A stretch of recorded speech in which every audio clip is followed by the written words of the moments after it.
কাবা ঘরের গেলাফ ধরে কানলেও আপনি আমাকে যে মিথ্যা অপবাদটা দিয়েছেন এটা মাফ হবে না যতক্ষণ না আমি মাফ করছি। কথা কি বুঝতে পারছেন?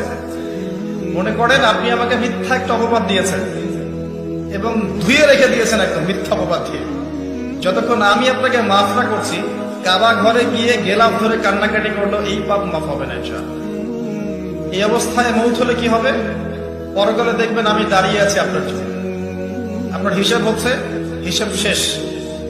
আপনি সালাত, সওম, হজ জাকাতের নেকি নিয়ে উঠেছেন, কিন্তু দেখছেন আমি দাঁড়িয়ে আছি, আমার মতো আরো 10 জন দাঁড়িয়ে আছে। ওই 10 জনকে আপনি গালি দিয়েছিলেন, অপবাদ দিয়েছিলেন, তাদের গীবত করেছিলেন, তাদের সম্পদ বা সম্মানের হানি করেছিলেন। এখন কিয়ামতের মাঠে আপনার নেকি দিয়ে এই ঋণ শোধ করতে হবে, অন্য কোনো অপশন নাই। আর যদি নেকি শেষ হয়ে যায় তখন কি হবে? তখন আমার আমলনামা থেকে কিছু গুনাহ আপনাকে নিতে হবে।